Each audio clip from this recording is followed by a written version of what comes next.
Hello everyone, this is geeky Rahul from V4AI। Welcome to your channel. तो आज सीटी की वीडियो बनाते हैं। सीटी में कंप्यूटेशनल थिंकिंग के अंदर बंदों को दिक्कतें हैं, तो उसके बारे में डिस्कस करेंगे। तो this is the first video, it's a lecture 1। So in this we are going to discuss about CT है क्या, मतलब क्यों पढ़ रहे हो तुम लोग। तो अल्टीमेटली मतलब डेटा साइंस में प्रोग्रामिंग करनी ही पड़ेगी। तो प्रोग्रामिंग सीखने से पहले समझ आना चाहिए कि स्यूडो कोड क्या होता है। Pseudo code is nothing but pseudo code बोलते हैं इसको, ठीक है। PSEUDO pseudo code. स्यूडो मतलब कि नकली कोड, ठीक है। दिस इज नकली वाला कोड जो कि तुम नॉर्मल लैंग्वेज में, नॉर्मल इंग्लिश में लिखते हो। जैसे कि मुझे अगर यहाँ से दिल्ली में IIT दिल्ली जाना है, तो मुझे क्या करना होगा कि अपने घर से निकलना होगा। घर से निकल के मुझे एक रिक्शा लेना होगा। तो this is the next step. The first step will be घर से निकल के रिक्शा लेना है। रिक्शा लेके मेट्रो स्टेशन पहुंचा, मेट्रो से फिर मैंने टिकट लिया। सेकंड स्टेप, टिकट लेके चेक इन करा और फिर मेट्रो बोर्ड करी। देन IIT के स्टेशन पे उतरा। That would be the third step. तो ये 3 स्टेप हुए। उसके बाद IIT में अंदर जाने के लिए एंट्री करी। तो ऐसे 4 स्टेप्स हुए, 1 2 3 4। तो ये एक स्यूडो कोड है कि मैंने किसी को बताया कि आपको ये स्टेप्स फॉलो करने पड़ेंगे मेरे घर से IIT दिल्ली जाने के लिए। So this can be a pseudo code, क्योंकि ये हम नॉर्मल इंग्लिश लैंग्वेज में बात कर रहे हैं या हिंदी में बोल रहे हैं, जो भी है। सो सिमिलरली आप प्रोग्रामिंग जो करते हो, programming can be done in multiple languages, C++, Python, Java. तो इन सब लैंग्वेजेस में यू कैन कोड, पर अल्टीमेटली उसको समझ आना चाहिए कि वो किस चीज के बारे में लिख रहे हैं। तो pseudo code is the main thing. Language कोई भी हो सकती है, स्यूडो कोड समझ आता है तो आप लैंग्वेज में कन्वर्ट कर सकते हो। तो यही चीज इस कोर्स में सिखा रहे हैं। इसी वजह से वो लोग पहले सीटी सिखा रहे हैं कि कैसे समझे, मतलब कैसे कोड लिखना होता है या लॉजिक्स क्या होते हैं। तो this is a very basic course and starting point to get into the programming domain. So first of all we will just start with the topic of flow chart. What flow chart is, flow chart से समझ आता है, it tells about the कि कैसे data move कर रहे हैं। अगर in this the first topic is flow chart. Flow chart क्या होता है? फ्लो चार्ट से it is, as I said earlier, कि हमें स्टेप बाय स्टेप समझना होता है स्यूडो कोड में भी। तो वही है कि डायग्रामेटिक रिप्रेजेंटेशन, एक डायग्राम से representation of sequence of logical steps of a program. तो एक डायग्राम के थ्रू आप समझ सकते हो कि क्या क्या स्टेप्स फॉलो करें। जैसे कि मैंने यहाँ से एक रिक्शा लिया, तो उसको मतलब उन सारे स्टेप्स को एक डायग्रामेटिक वे में अगर मैं रिप्रेजेंट कर रहा हूँ, उसी को हम फ्लो चार्ट बोलते हैं। तो इसमें कुछ शेप्स होती हैं जिनको हम यूज करते हैं, और मैं कुछ एग्जांपल्स भी इस वीडियो में डिस्कस करूंगा to help you guys understand the whole thing. तो कुछ शेप्स होती हैं। सो पहली शेप है इस तरीके से, ओवल की तरह आप बनाते हो। इसका पर्पस क्या? पहली शेप ही ओवल है। देन उसके बाद एक रेक्टेंगल होता है। देन आपका एक पैरेललोग्राम आता है। फिर एक ये रोम्बस आता है, कई लोग इसको डायमंड भी बोलते हैं। देन एक ये एरो आता है, right. Oval shape, then rectangle, then parallelogram, rhombus and arrow. तो सबका पर्पस क्या क्या होता है? इसको यूज करते हैं स्टार्ट एंड स्टॉप के लिए, स्टार्ट या स्टॉप के लिए, या स्टार्ट या एंड, कुछ भी लिख लो, ठीक है। उसके बाद इसका पर्पस क्या होता है? जो मैंने रेक्टेंगल बनाया, इसका पर्पस होता है कि प्रोसेस, कि क्या मैंने परफॉर्म करी एक्टिविटी। एक्टिविटी क्या परफॉर्म करी, मैंने काम क्या किया, उसको बोलते हैं। जैसे मैंने यहाँ से बस पकड़ी, तो दैट इज एन एक्टिविटी। सो वो चीज हो गई। उसके बाद आ गए पैरेललोग्राम। पैरेललोग्राम हो सकते हैं तुम्हारे, मतलब अभी कोर्स में ना दिखे, बट इसको अभी यूजेस होता है। ये होता है कि प्रिंट आउटपुट,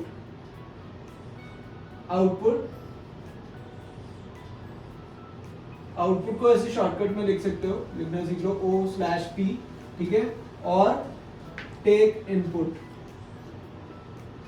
सपोज आपको बस पकड़नी थी, किसी ने बताया कि XYZ नंबर की बस पकड़नी है, तो किसी ने इनपुट दिया, that will be the input, right. तो इस तरीके से समझना है। और अगर कुछ आउटपुट आया तो this is the output. Suppose तुम्हें अपने CBSE के रिजल्ट देखने हैं, तो आपको इनपुट देना होता है उसके अंदर रोल नंबर, आउटपुट जो आता है वो आपका रिजल्ट आता है। तो वही है, उसको आप पैरेललोग्राम के अंदर रिप्रेजेंट करते हो, ठीक है। अब रोम्बस क्या होता है? ये रोम्बस से क्या पता चलता है डायमंड से, कि आपकी कंडीशन क्या है, कंडीशंस क्या है कि भाई फॉर एग्जाम्पल कंडीशन से मतलब क्या है कि रोमबस के अंदर सपोज मैंने फीड करा कि आपके अगर 40% से ज्यादा मार्क्स आए या 50% से ज्यादा मार्क्स आए सपोज क्वालिफायर में, अगर यस है ग्रेटर देन 50 यस, तो आप जाओगे फाउंडेशन में, राइट। बट अगर नहीं आए, सॉरी इसको या तो आप जाओगे फाउंडेशन में, प्रिंट करना है हमें फाउंडेशन, ठीक है, या फाउंडेशन में एंट्री मिल गई आपको। और अगर नहीं जा पाए, नो हो गया, तो आउटपुट आएगा, प्रिंट करेगा ये कि रिपीट एग्जाम, दोबारा एग्जाम दो। तो इस तरीके से होता है। रोमबस क्या बताता है, कंडीशन कि 50% से ज्यादा आ गए तो भाई फाउंडेशन में एंट्री मिल गई, अगर नहीं है तो तुम्हें दोबारा एग्जाम देना पड़ेगा। That is the sole purpose. और ये जो मैंने एरोज बनाए हैं, ये एरोज, यही है नेक्स्ट चीज है। इन एरोज से क्या होता है कि डेटा फ्लो या इंफॉर्मेशन फ्लो हम रिप्रेजेंट करते हैं। तो इससे क्या होता है, एरो से shows the relationship between different shapes. इसका पर्पस होता है एरो का to show relationships between B/W मतलब between different shapes। इन shapes को कनेक्ट करने के लिए हम ये एरो यूज करते हैं, करेक्ट। तो इस तरीके से होता है। अभी एक एग्जांपल दिखाता हूं मैं कि सो गाइस अपना एक क्वेश्चन कर लेते हैं कि फ्लो चार्ट बनाते कैसे, तो क्या बेनिफिट्स क्या हो रहे हैं। तो एक क्वेश्चन है कि design a flow chart to check whether a number is even or odd। ठीक है, क्वेश्चन ये है। तो इसके लिए फ्लो चार्ट कैसे बनाएंगे, फ्लो चार्ट चाहिए, नंबर चेक करना है, नंबर इनपुट लेना है, नंबर विल बी इनपुट, ठीक है। आउटपुट क्या होगा, आउटपुट होगा इवन या ऑड, राइट। और हमें ये सारे जो डायग्राम्स हैं इनको यूज करना है, इन सारे शेप्स को। तो सबसे पहले क्या होगा कि आप एक स्टार्ट बनाओगे, स्टार्ट, राइट। हमने प्रोग्राम स्टार्ट करा। उसके बाद क्या होगा कि हमें एक नंबर इनपुट चाहिए, क्योंकि नंबर देगा, सपोज किसी ने इनपुट करा 5, ठीक है, इनपुट नंबर है 5। तो हम क्या करेंगे कि पैरेललोग्राम यूज करेंगे, पैरेललोग्राम यूज करेंगे, टेक इनपुट नंबर, ठीक है। तो उसने इनपुट ले लिया। अब इनपुट लेने के बाद क्या करेगा, फिर एक और एरो बनाया। अब क्या चेक करेगा, एक कंडीशन चेक करेगा। तो उसके लिए हम क्या बनाएंगे, एक रोमबस बनाएंगे। रोमबस में इनपुट नंबर को टेक इनपुट नंबर यहाँ पे कर देते हैं एज एन, एज एन। इस एन के अंदर सेव कर लेंगे, एन में सेव कर लेंगे हम, ठीक है। तो इस एन के अंदर आपने सेव कर लिया। अब इस इफ भाई चेक करोगे ना, अगर एन मॉड्यूलस, मॉड्यूलस मतलब क्या होता है कि N modulus 2 equal to 0। Modulus का मतलब क्या होता है कि रिमाइंडर। इससे पता चलता है रिमाइंडर क्या है। तो अगर 5 को मैं 2 से डिवाइड करके रिमाइंडर देखूंगा तो 1 आएगा, उससे हमें पता चल जाएगा कि नंबर एक ऑड है। तो अगर एन मॉड्यूलस 2 इक्वल टू 0 है, अगर रिमाइंडर 0 है तो क्या होगा आपका, इफ इट इज यस तो क्या करना है, और इफ इट इज नो, अगर ये नहीं है तो आप क्या करोगे। तो हमें क्या करना है, प्रिंट करना है ना। तो प्रिंट आउटपुट करना है। Okay 1 second. सो यस के केस में तब है जब कि रिमाइंडर आपका 0 आ गया, और अगर रिमाइंडर 0 नहीं है तो आप नो में जाएंगे। अब इसके बाद क्या करना है कि भाई अगर नो है तो ऑब्वियस सी बात है वो एक ऑड नंबर है। तो आप सिंपल से क्या करना है, प्रिंट है जब कि रिमाइंडर आपका 0 आ गया, और अगर रिमाइंडर 0 नहीं है तो आप नो में जाएंगे। अब इसके बाद क्या करना है कि भाई अगर 9 है तो ऑब्वियसली बात है वो एक ऑड नंबर है, तो आप सिंपल से क्या करना है, प्रिंट करना है ना। तो प्रिंट के लिए हम ये पैरेललोग्राम दोबारा यूज कर लेंगे, राइट। तो हमने आउटपुट देना है क्योंकि, तो आउटपुट हो गया प्रिंट ऑड नंबर। और अगर आपका यस है तो क्या करेगा ये क्या आउटपुट देगा, आउटपुट देगा इवन नंबर। बस इतना सा है। और इसके बाद इसको कंबाइन करके ज्वाइन कर देना है एंड में। This will be the end of program. तो इस तरीके से चलता है। सबसे पहले आप ओवल बनाओगे, स्टार्ट। ओवल को कई बार इस तरीके से भी बनाते हैं, थोड़ा सा राउंड इसके कॉर्नर्स हो जाएंगे, बट यूजुअली इसको ओवल बनाना है। और अदरवाइज ये राउंडेड कॉर्नर्स है, तो ये भी वही है कि आप स्टार्ट और स्टॉप के लिए करते हो, स्टार्ट या एंड के लिए। तो मैंने सबसे पहले स्टार्ट करा, उसके बाद करा इनपुट चाहिए था, तो टेक इनपुट नंबर, और उस नंबर को मैंने as a N number save कर दिया। अब उसके बाद क्या करा, मैंने कंडीशन चेक करी यूजिंग रोम्बस, उस वाले से रोम्बस में चेक करा कि n को डिवाइड करेंगे 2 से तो रिमाइंडर क्या आएगा, n मॉड्यूलस 2 क्या आया। अगर n मॉड्यूलस 2 0 है इसका मतलब वो इवन नंबर है भाई। 4 मॉड्यूलस 2 विल ऑलवेज बी 0, तो ये इवन नंबर है। एंड 5 मॉड्यूलस 2 इक्वल टू 1 होगा, तो ये 0 नहीं है, तो इस केस में यहाँ पे आ जाएगा। तो उस केस में हमारा प्रिंट हो जाएगा ऑड नंबर, और अगर ये इवन है तो इवन नंबर प्रिंट हो जाएगा अगर मॉड्यूलस 2 0 आएगा तो इस तरीके से आप लिखते हो। बट अभी तुम सोच रहे होगे कि मैंने ये वाला यूज कर लिया, ये यूज कर लिया, ये कर लिया एंड फ्लो लाइन यूज कर ली, बट हमने एक्टिविटी नहीं यूज करी, प्रोसेस नहीं यूज करा। तो प्रोसेस का हम नेक्स्ट क्वेश्चन में यूज करके दिखाएंगे कि कैसे प्रोसेस वाले इस वाले ब्लॉक को यूज करते हैं एंड इसका क्या यूजेज है। सो गाइस अगला क्वेश्चन करते हैं फ्लो चार्ट्स के ऊपर ही। ये काफी सिमिलर है तुम्हारे एक्टिविटी क्वेश्चंस पे, बट एक्टिविटी क्वेश्चन में फ्लो चार्ट दिया हुआ है, पर यहाँ पे हम फ्लो चार्ट बनाएंगे और सॉल्व करेंगे क्वेश्चन को। तो लेट से हमारे पास एक डेटा सेट है, तो डेटा सेट के अंदर हमने सोचो एक्सेल शीट पड़ी है जिसके अंदर तुम्हारे मैथ्स और साइंस के मार्क्स हैं। तो सबसे पहला बच्चा है ऋतिक, ऋतिक के मार्क्स मैथ्स में 95 है, 80 है। फिर रमेश है, सुरेश है, नरेश है, संदेश है। तो ये पांच बच्चे हैं, इन सबके मैथ्स और साइंस में नंबर पता है, ठीक है। ये टेबल हमारे पास है, एक सैम्पल डेटा सेट इसे बोलते हैं, ठीक है। तो अब उसके बेसिस पे क्वेश्चन है कि फ्लो चार्ट बनाओ for calculating the sum of marks in mathematics. Maths के अंदर सम ऑफ मार्क्स मतलब सारे बच्चों के टोटल मार्क्स बताने हैं। तो हमें क्या बताना है कि भाई इन सब के लिए इन सब का टोटल बताना है, ठीक है। सपोज करो 50,000 रोज हैं, तो मैनुअली तो कैलकुलेट नहीं कर सकते ना, इसी के लिए प्रोग्राम लिखते हैं। या ऐसी हर स्कूल में हो रहा है, तो आप सिंपल सा एक एक्सेल शीट पे जाके लास्ट में वो सम रो 1 से लेके रो लास्ट तक करते हो और हो जाता है। तो वही उसके लिए जो पीछे प्रोग्राम होता है वही हमें लिखना है बाद में आगे जाके। तो उसके लिए हम फ्लो चार्ट डिजाइन करेंगे। तो फ्लो चार्ट कैसे होगा कि सबसे पहले क्या करेंगे, स्टार्ट करेंगे। स्टार्ट किसके अंदर रखेंगे, ओवल के अंदर, राइट। उसके बाद जाएंगे, अब क्या करना है कि हमें सम निकालना है। तो सबसे पहले इनिशियलाइज करना पड़ेगा कि भाई एक सम वेरिएबल है, टोटल मार्क्स जिसे कहेंगे, टोटल मार्क्स इन मैथमेटिक्स। तो वो क्या है, एक एक्टिविटी है, राइट, कि प्रोसेस होगा और एक एक्टिविटी हमें परफॉर्म करनी है कि इसके अंदर सेव करो सम। इनिशियलाइजेशन भी बोल सकते हो इसको, इस सेक्शन में आप इनिशियलाइजेशन भी कर सकते हो, ठीक है। तो इनिशियलाइजेशन के लिए क्या होता है, इनिशियलाइज मतलब एक वैल्यू पुट करी। तो वैल्यू पुट करोगे तो क्या करोगे, टोटल मार्क्स, ठीक है। टोटल मार्क्स को मैंने क्या कर दिया, 0 के बराबर रख दिया। ये मैथ्स के मार्क्स है सिर्फ, ये इसको हम एक और नाम लिख सकते हैं कि मैथ्स टोटल, ठीक है। मैथ्स के टोटल नंबर कितने हैं, 0 रख दिए।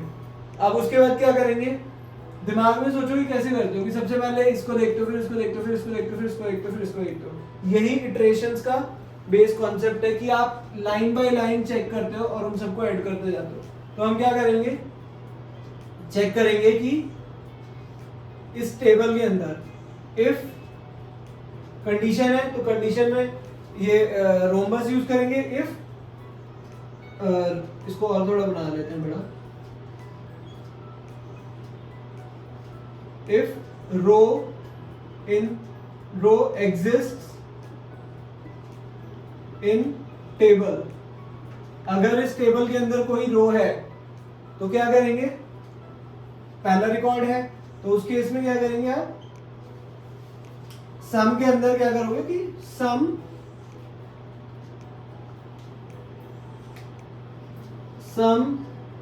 Equal to sum plus maths, तो मैथ्स वाला जो मार्क्स होंगे उस वाले को उसमें सम में ऐड कर दोगे, करेक्ट, इस तरीके से होगा।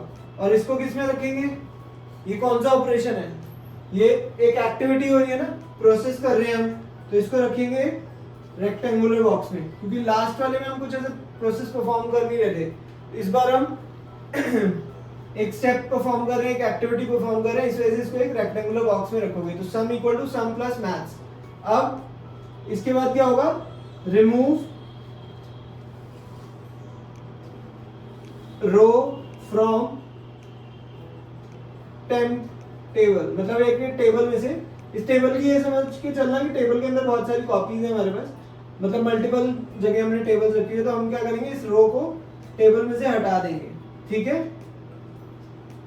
अब इसके बाद क्या हुआ सोचो, ये भी एक स्टेप है, ये भी एक एक्टिविटी परफॉर्म कर रहे हो, इसके बाद क्या करोगे, जैसे ही आपने इस रो को हटा दिया तो ये हट गई, अब वो चेक करेगा नेक्स्ट रो का 90 वाले को इसमें ऐड करना है, तो हम क्या करेंगे, इसको लूप बना देंगे, ये आएगा दोबारा और ये दोबारा चेक करेगा कि क्या रो एग्जिस्ट करती है टेबल में, तो फिर उसमें अगले बच्चे के मैथ्स के मार्क्स ऐड कर देंगे। तो this is the way it works कि सबसे पहले स्टार्ट करने के बाद मैथ्स के टोटल नंबर रख दिए, मैंने यहाँ पे मैथ्स टोटल लिख लिया, यहाँ सम लिख लिया, तो इसको भी सम ही ले लेते हैं।